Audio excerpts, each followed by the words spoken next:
തൃശ്ശൂരിൽ നിന്നൊരു വാർത്ത ഞങ്ങളുടെ പ്രതിനിധി സുരേഷ് സജി റിപ്പോർട്ട് ചെയ്യുന്നത്. തൃശ്ശൂരിൽ പത്മജ വേണുഗോപാലിനെ തെരഞ്ഞെടുപ്പ് പ്രചാരണത്തിൽ പങ്കെടുപ്പിക്കേണ്ടത് BJP തീരുമാനിച്ചു എന്ന് ചില സൂചനകളുണ്ടെന്നായിരുന്നു അദ്ദേഹത്തിൻ്റെ റിപ്പോർട്ട്. എന്നാൽ തൃശ്ശൂരിലെ BJP NDA സ്ഥാനാർത്ഥിയെ സുരേഷ് ഗോപി ഇത് നിഷേധിക്കുന്നു. അദ്ദേഹം ഇപ്പോൾ ടെലിഫോൺ ലൈനിൽ ചേരുകയാണ് നമുക്കൊപ്പം. Good morning Suresh Gopi. ശരിക്കും താങ്കളെ ഈ വാർത്ത ലേശം അലോസരപ്പെടുത്തി ഞാൻ മനസ്സിലാക്കുന്നു. എന്താണ് ആ വാർത്തയുടെ സത്യസ്ഥിതി?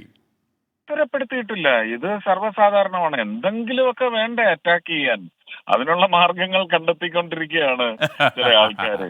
അപ്പൊ എന്താണ് ശരിക്കും അങ്ങനെ എന്തെങ്കിലും ഒരു സൂചന പാർട്ടിയിൽ നിന്ന് വന്നിട്ടുണ്ടോ? എന്തെങ്കിലും ഒരു ഒരു ഒരു മൈൻഡ് സെറ്റ് പാർട്ടിക്കുണ്ടെങ്കിൽ അവരെ പാർട്ടിയിൽ എടുക്കില്ല. ആക്സെപ്റ്റ് ചെയ്ത് കഴിഞ്ഞു. കേന്ദ്രത്തിൽ തന്നെയാണ് ആക്സെപ്റ്റ് ചെയ്തത്. അതിൽ കേരള നേതാക്കൾക്ക് ആർക്കും പങ്കില്ല.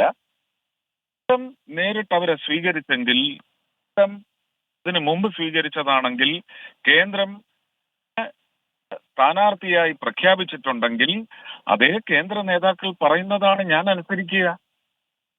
കരുണാകരന്റെ കുടുംബത്തോട് വളരെ അടുത്ത ബന്ധം പുലർത്തുന്ന ഒരാളായിരുന്നു താങ്കൾ. എനിക്കൊന്ന് അദ്ദേഹം ജീവിച്ചിരിക്കുമ്പോൾ താങ്കൾ അവിടെ വളരെ അടുത്ത ഒരാളായിരുന്നു. അപ്പോൾ ഇപ്പോൾ മുരളീധരൻ തന്നെ താങ്കൾക്കെതിരെ സ്ഥാനാർത്ഥിയായി വന്നിരിക്കുന്നു. പത്മജ വേണുഗോപാൽ താങ്കൾക്ക് അനുകൂലമായി പ്രചാരണ രംഗത്ത് വരും എന്നും അറിയുന്നു. അപ്പോൾ എങ്ങനെയാണ് എനിക്ക് തോന്നുന്നത് താങ്കൾക്ക് വല്ലാത്തൊരു നിലപാട് സ്വീകരിക്കേണ്ട അവസ്ഥയിലാണോ? ഇല്ല, ഒരു വല്ലാത്ത അവസ്ഥയും ഇല്ല. പിന്നെ ഈ പത്മജ വേണുഗോപാൽ തന്നെ എന്റെ എതിർ സ്ഥാനാർത്ഥിയായി വന്നതല്ലേ.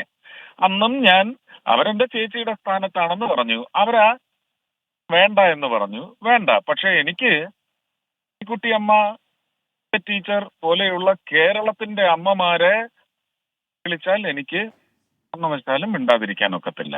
അപ്പോ അതിന് എതിരെ ഒരു പ്രസ്താവന നടത്താനോ ഒന്നും ഞാൻ മുന്നോട്ട് വരത്തില്ല. ഞാനിത് കല്യാണിക്കുട്ടി അമ്മയ്ക്ക് നൽകുന്ന ആദരവായിരിക്കും, സമർപ്പണമായിരിക്കും. പത്മജ വേണുഗോപാൽ ഒപ്പം എന്റെ പ്രദേശിക്കുന്ന സമയത്ത് ഇടങ്ങളിൽ ഉണ്ടാവും.